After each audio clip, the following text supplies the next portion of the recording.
আসসালামু আলাইকুম। Welcome to Muktasin classroom.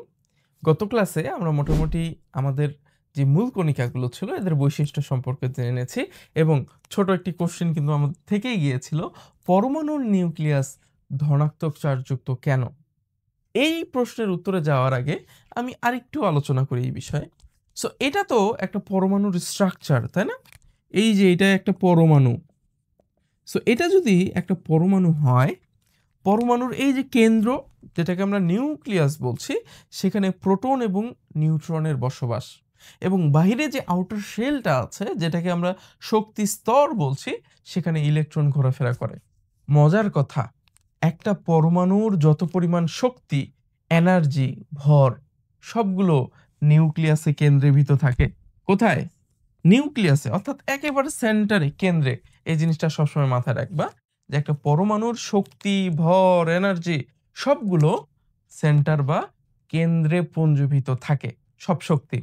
এবং চারো সাইডে আছে আমার ইলেকট্রন। এটা পরের একটা বিষয়। এখন প্রশ্নে যদি আমি চলে আসি, পরমাণুর নিউক্লিয়াস ধনাত্মক চার্জযুক্ত কেন? এটার উত্তর কিন্তু তোমরা অলরেডি বুঝে গেছো। পরমাণুর কি? নিউক্লিয়াস। নিউক্লিয়াস মানে কি? কেন্দ্র। কেন্দ্র কেন্দ্র এই যে এটা সেন্টার। এই নিউক্লিয়াস কেন ধনাত্মক বা পজিটিভ চার্জযুক্ত? এই উত্তর তোমরা বুঝতে পারছো না? দেখো একটু খেয়াল করো। এই যে কেন্দ্র বা নিউক্লিয়াস, এখানে থাকে কে কে? দুইটা এলিমেন্ট, একটা হচ্ছে প্রোটন, একটা নিউট্রন। সো এখন এই যে প্রোটন এবং নিউট্রন মিলেই তো আমার নিউক্লিয়াস গঠিত। এখন দেখতে হবে যে প্রোটন এবং নিউট্রনের মধ্যে কে কোন চার্জযুক্ত। আমি যদি একটু খেয়াল করি, সেখানে দেখতে পাচ্ছি প্রোটনটা ধনাত্মক চার্জযুক্ত, নিউট্রনটা জিরো, কোনো চার্জ নেই। তাহলে একটা পজিটিভ চার্জ এবং কোনোটাই একটা কোনো চার্জ নেই, তারা একত্রিত হলে কোন চার্জ শো করবে? অবশ্যই পজিটিভ। একটা নিউট্রাল, নিরপেক্ষ, একটা হচ্ছে পজিটিভ চার্জ। সো একটা পাত্রের মধ্যে তুমি 5 টাকা রাখছো আর 9 টাকা রাখছো, 9 টাকা মানে কি? 0 টাকা। তাহলে পাত্রে কত টাকা থাকবে? 5 টাকায় থাকবে। অর্থাৎ তুমি পাত্রে বা কেন্দ্রের মধ্যে প্রোটন এবং নিউট্রন রাখছো, নিউট্রনের কোনোই চার্জ নাই, প্রোটনের চার্জটা ধনাত্মক, তাহলে সবসময় তো ধনাত্মকই শো করবে, তাই না? সো এটাই হচ্ছে উত্তর, যে পরমাণু নিউক্লিয়াসের ধনাত্মক চার্জযুক্ত কেন। এটা এখন তোমরা কিভাবে অ্যান্সার করবা? অ্যান্সারটা এইভাবে আমরা দিব। আমি এটা দেখেই তোমাদেরকে বর্ণনা করি, তোমরা লিখলেই হবে। লিখবা যে একটি পরমাণু, যেটা নিউক্লিয়াস বা কেন্দ্র, প্রোটন এবং নিউট্রন দ্বারা গঠিত এবং বাহিরে ইলেকট্রন শক্তি স্তরে ঘোরাফেরা করে। পরমাণুর নিউক্লিয়াসে প্রোটন এবং নিউট্রন থাকে। প্রোটন সে সবসময় ধনাত্মক চার্জযুক্ত, নিউট্রন সে চার্জ নিরপেক্ষ বা চার্জ শূন্য। যেহেতু কেন্দ্রে বা নিউক্লিয়াসে শুধু প্রোটন ধনাত্মক চার্জ বিশিষ্ট, তাই পুরো কেন্দ্র বা পুরো নিউক্লিয়াসটাই ধনাত্মক চার্জ প্রদর্শন করে বা শো করে। এজন্যই পরমাণু নিউক্লিয়াস ধনাত্মক চার্জযুক্ত। ঠিক আছে? পেয়ে গেছো এই প্রশ্নের উত্তর? এখানে আরও কিছু প্রশ্ন চলে আসে, যেমন পরমাণু নিউক্লিয়াস কেন ধনাত্মক চার্জযুক্ত? এখানে প্রশ্নটা এইভাবে আসতে পারে, পরমাণু পরমাণু কেন চার্জ নিরপেক্ষ? প্রশ্নটা কি ধরতে পারছো? প্রশ্ন কি? পরমাণু কেন চার্জ নিরপেক্ষ। এর আগে প্রশ্ন ছিল নিউক্লিয়াসটা কেন ধনাত্মক চার্জ বিশিষ্ট। এখন এই যে পুরো পরমাণুটাই কেন চার্জ নিরপেক্ষ। আমার একটু মাথা ঘুরতেছে যে পরমাণুর মধ্যে প্রোটন আছে, ইলেকট্রন আছে, তাও বলতেছি পুরোটাই চার্জ নিরপেক্ষ কেন। সিম্পল উদাহরণ, কেন্দ্র, কেন্দ্রে আছে কে কে? প্রোটন এবং নিউট্রন। প্রোটন ধনাত্মক চার্জযুক্ত, নিউট্রন নিরপেক্ষ। সো সেন্টারে আছে ধনাত্মক চার্জযুক্ত বা প্লাস, এবং পুরো আউটার শেল বা শক্তি স্তরে তো ইলেকট্রন আছে মাইনাস চার্জযুক্ত। সো প্রোটন যেই পরিমাণ চার্জ বহন করছে, দেখো তো 1.6 into 10⁻19 coulomb, same amount of charge ইলেকট্রনও ব্যবহার করছে 1.6 ইন্টু 10⁻19 কুলম্ব। তবে একটা পজিটিভ একটা নেগেটিভ, তাই না? অর্থাৎ তুমি +5 -5 হয় কত? 0 না? -5 +5 0, একই কথা। অ্যামাউন্ট সেম, যদি প্লাস মাইনাস হয় ভ্যানিশ হয়ে যায়, 0 হয়ে যায়। একইভাবে এই যে প্রোটন ধনাত্মক চার্জ সেম অ্যামাউন্ট, ইলেকট্রন 1.6 বা সেম অ্যামাউন্ট নেগেটিভ চার্জ, যেহেতু দুইটাই একই পরিমাণ এবং ধনাত্মক ঋণাত্মক দুইটার চার্জ একেবারে ভ্যানিশ হয়ে যায়, নিরপেক্ষ, পুরো পরমাণুটাই কি হয়ে যায়, নিরপেক্ষ। ব্যাখ্যা কিভাবে দিবা, সেম, একটা পরমাণুর শক্তি স্তরে ইলেকট্রন ঘোরাফেরা করে যেটা নেগেটিভ চার্জযুক্ত, যেটা কি নেগেটিভ চার্জযুক্ত, অ্যামাউন্টটা সেম, একই পরিমাণ বা সমপরিমাণ ধনাত্মক চার্জ বিশিষ্ট প্রোটন নিউক্লিয়াসে ঘোরাফেরা করে এবং সেখানে চার্জ নিরপেক্ষ নিউট্রনও থাকে।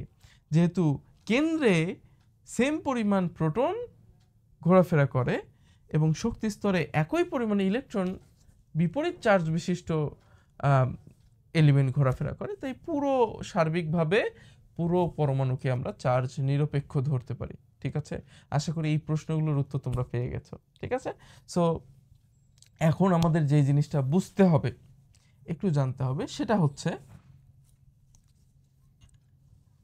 সেটা হলো এই যে পরমাণুর যে ইলেকট্রন, এই ইলেকট্রনের যে চার্জ 1.6 × 10⁻19 কুলম্ব, এটা অনেক সময় বলে যে এটা বের করো, অর্থাৎ প্রশ্নে আসলো যে ইলেকট্রনের চার্জ নির্ণয় করো।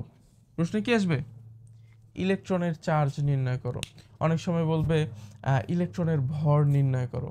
তখন আমরা কিভাবে অ্যান্সার করব, চলো সেই জিনিসটা দেখি। তাহলে এখন আমরা দেখব ইলেকট্রনের চার্জ নির্ণয়, অর্থাৎ ইলেকট্রনের চার্জে আমরা বলছি 1.6 × 10⁻19 কুলম্ব। এটা আসলে আমরা কিভাবে নির্ণয় করি, এটার জন্য আমাদের একটু সংজ্ঞাটা জানতে হবে। সংজ্ঞাটা কি, সংজ্ঞা হচ্ছে আমাদের দুইটা কনস্ট্যান্ট সম্পর্কে জানতে হবে। একটা হচ্ছে নাম্বার অফ অ্যাভোগাড্রো আর একটা হচ্ছে ফ্যারাডে কনস্ট্যান্ট বা ফ্যারাডের চার্জ। জিনিসটা কি, প্রথমে যদি আমি বলি নাম্বার অফ অ্যাভোগাড্রো, এটা একটা ধ্রুবক সংখ্যা, ঠিক আছে, যেটাকে NA দিয়ে প্রকাশ করা হয়। এটা একটা ইউনিটলেস নাম্বার, অর্থাৎ এটার কোনো একক হয় না, এটা একটা সংখ্যা, যেহেতু সংখ্যা নাম্বার বুঝতেই পারছি। সো সিম্পল একটা সিম্পল একটা নাম্বার শুধু। সো এটাকে বলা হচ্ছে নাম্বার অফ অ্যাভোগাড্রো। এটা একটা ধ্রুবক বা কনস্ট্যান্ট মান, এটা নির্দিষ্ট একটা পরিমাণ আছে, পরিমাণটা হচ্ছে 6.023 × 10⁻23। ঠিক আছে, একক কি, যেহেতু এটা একটা সংখ্যা, যেমন 1 2 3 4, এটাও একটা সংখ্যা। ঠিক আছে, সো এইটা হচ্ছে নাম্বার অফ অ্যাভোগাড্রো। আরেকটা জিনিস খেয়াল রাখতে হবে, ফ্যারাডের চার্জ। ফ্যারাডের চার্জ কি, যেটাকে আমরা F দিয়ে প্রকাশ করি, এটাও একটা কনস্ট্যান্ট চার্জ আছে, এটা তোমাদের একটু খেয়াল রাখতে হবে। 96,500 কুলম্ব। কুলম্ব হচ্ছে চার্জের একক, ফ্যারাডের চার্জ হচ্ছে 96,500 কুলম্ব। নাম্বার অফ অ্যাভোগাড্রো হচ্ছে 6.023 × 10⁻23 সংখ্যা। সো আমি যাচ্ছি ইলেকট্রনের চার্জ, এই যে এইটা কিভাবে বের করব, এটার জন্য সংজ্ঞাটা এরকম যে ফ্যারাডের চার্জের পরিমাণ চার্জ ইলেকট্রন বহন করে কতটুকু, নাম্বার অফ অ্যাভোগাড্রোর সমান, অথবা নাম্বার অফ অ্যাভোগাড্রো সংখ্যক ইলেকট্রন বহন করে ফ্যারাডের পরিমাণ চার্জ। জটিল মনে হচ্ছে, জটিল না। ইলেকট্রন তুমি অসংখ্য জমা করো, 1টা 2টা 3টা 4টা করে এতগুলো ইলেকট্রনকে জমা করো, অর্থাৎ নাম্বার অফ অ্যাভোগাড্রো সংখ্যক ইলেকট্রনকে একত্রিত করলে তাদের যদি আমি চার্জ মিটার দিয়ে পরিমাণ করি, চার্জটা দাঁড়াবে এই পরিমাণ, অর্থাৎ 96,500। এবার সহজ হয়েছে, এতগুলো ইলেকট্রনকে একত্রিত করলে চার্জের পরিমাণটা হবে এত। তাহলে একটি ইলেকট্রনের চার্জ কত, খুবই সহজ, ঐকিক করো তাহলেই হয়ে যাবে। কিভাবে বের করতে পারি, যে এই যে ফ্যারাডের পরিমাণ চার্জকে যদি নাম্বার অফ অ্যাভোগাড্রো দিয়ে ভাগ দেই, এতগুলো ইলেকট্রন মিলে এতগুলো চার্জ ছিল, সো এটাকে যদি এতগুলো দিয়ে ভাগ দিয়ে দেই, তাহলে একটা ইলেকট্রনের মান চলে আসবে না, সেটাই হবে আমাদের অ্যান্সার। ঠিক আছে, সো এটা চলো আমরা করি, খুবই সহজ। এটা তোমরা ঐকিকে ভালোভাবে খাতায় নোট করে রাখিও, আমি সহজে বুঝাই। ইলেকট্রন এর চার্জ আমি ডাইরেক্ট হেডিং দিচ্ছি, ঠিক আছে। চার্জ কি হবে, তাহলে আমরা বলতে পারি এরকম F/NA, অর্থাৎ 96,500 এই পরিমাণ চার্জ একেবারে 6.023 × 10⁻23টি ইলেকট্রনের মাঝে ভাগ করে দিলাম, তাহলে প্রত্যেকেই এক এক করে পাবে তার চার্জের পরিমাণ। সো এটাকে আমরা যে একটু সিম্পলিফাই করি, 96,500 কুলম্ব / 6.023 ইন্টু 10 পাওয়ার 23। এটা যেহেতু কোনো একক নেই, এটা একটা সংখ্যা, সংখ্যা দিয়ে ভাগ। সো তোমরা এটা ক্যালকুলেটরে চাপ দিলে এটাই আসবে 1.6 ইন্টু 10 পাওয়ার কত 19 কুলম্ব। ঠিক আছে, সো এই যে এইখান থেকে আসে একটা ইলেকট্রনের চার্জ। ক্লিয়ার? আশা করি ইলেকট্রনের চার্জ তোমরা বুঝতে পেরেছো। এরপরে অনেক সময় প্রশ্নে বলে যে ইলেকট্রনের ভর নির্ণয় করো।